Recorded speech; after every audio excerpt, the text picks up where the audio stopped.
Welcome to Adapting Class. Let's continue with our series on the science practice questions dealing with anatomy and physiology and biology portion of the TEAS. These are gold questions that will help you master and pass your TEAS successfully when it comes to the anatomy, physiology, and biology. They are hard questions. They are designed to test your knowledge.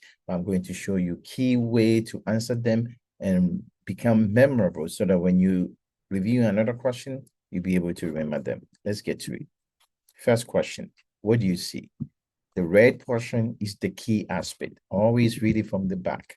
Responsible for what? Coordination and balance. Responsible for coordination and balance.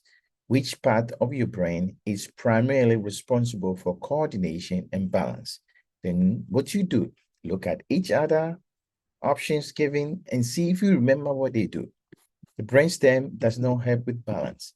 It's usually where it helps with the respiration and your heart rate, right?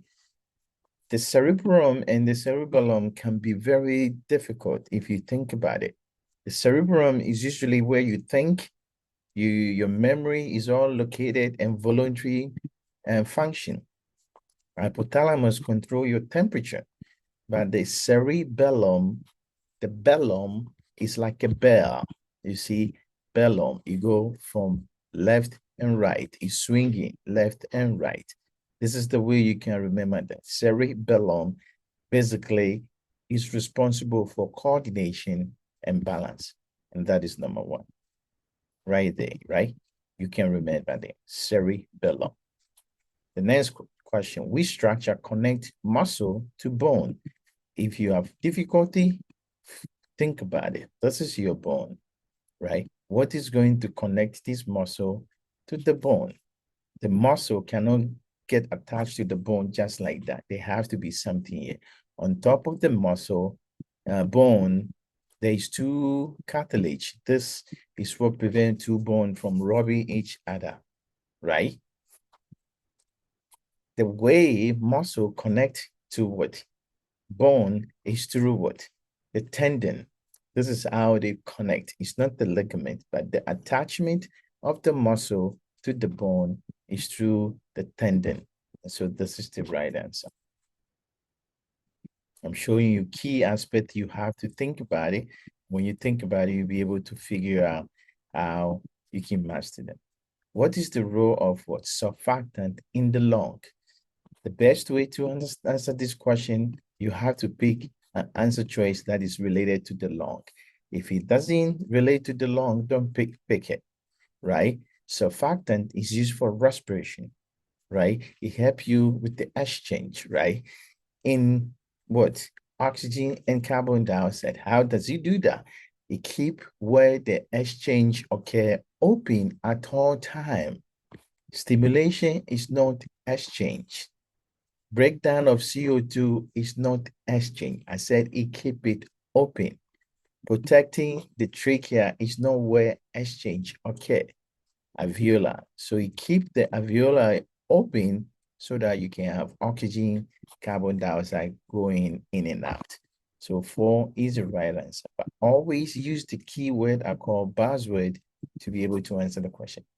What organelle is responsible for breaking down waste in the cell? So you got to pick a question, answer choice that has something to do with the cell. All these are part of the cell.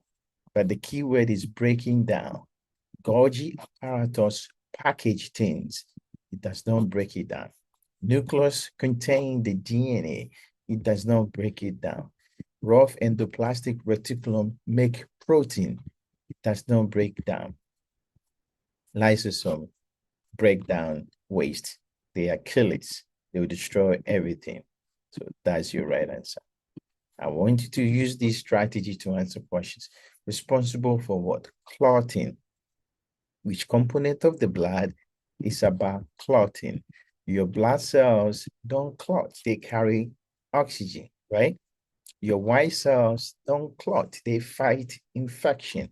The plasma is part of the blood, the liquid portion of it.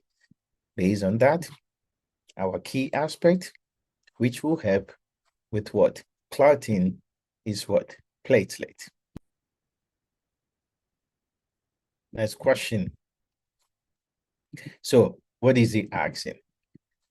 Carries amino acid to the ribosome during protein synthesis. Which type of RNA carries amino acid to the ribosome during protein synthesis?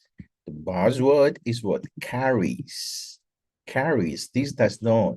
They are all protein synthesis. If something is carrying something, well, it's going to be transferring. So what do you think? You got to pick a transferring RNA. mRNA is a messenger RNA. It just carries information, but it doesn't transfer the amino acid. It has the genetic material. It has not been used to make amino acid yet. So this is wrong. Our RNA is part of the ribosome where we're making protein. There is no dRNA. So tRNA is your right answer. You see, these are the ways to approach question. Best describe homeostasis, right? Homeostasis means you maintain everything in uniform. Our body want to maintain this in uniform. Your pH of your blood want to be constant. Your urine concentration want to be constant. If something change, the body will react towards it. So breaking down of molecule does not mean stasis, right? Hemostasis. Stasis is the same thing. If you have problem, understand this language, break them into two. Medicine is science, and science, what you do to underline science words is to break them down. Hemio, I don't know what it is, but stasis, I know something is not moving. Therefore, it has to be constant. Maintenance of what? Internal balance. These sound like something is not moving. Elimination of toxic is part of it in order to maintain balance. But the right answer is number 3. These are key concepts. Which type of connective tissue store fat and insulate the body, right? It has fat and insulate the body. I told you cartilage is the two cartilaginous substance between two bones to prevent them from rubbing each other. Tendon is part of the connection, right? That the muscle connect to the bone. Adipose tissue is just fat. And therefore, that's your right answer, number 3. Number 9, which organelle does cellular respiration primarily occur, right? Chloroplast is in the what? Plant, and is used for photosynthesis. That's not what? Respiratory. Golgi apparatus is what? Packaging substances that is being made, protein, right? Mitochondria is the powerhouse, and it produces ATP through respiratory cellular respiration. Nucleus just contains the DNA. Therefore, 3 is your right answer. And the last one, which part of the lymphatic is responsible for filtering blood and removing old blood cells? Filter the blood is filtering the blood. The lymph node does not filter the blood. It's responsible for making T cells, right? The spleen is where all the blood goes, and he filtered it and then give it out. If there's bad red cells, he destroy it. The thymus is in your neck. It's too small to filter blood. And the tonsil is also in your neck, too small to filter blood. Right answer is your spleen. These are hard powerhouse questions. When you know them, anatomy, physiology, biology of the teeth is going down. Take care of yourself. Bye.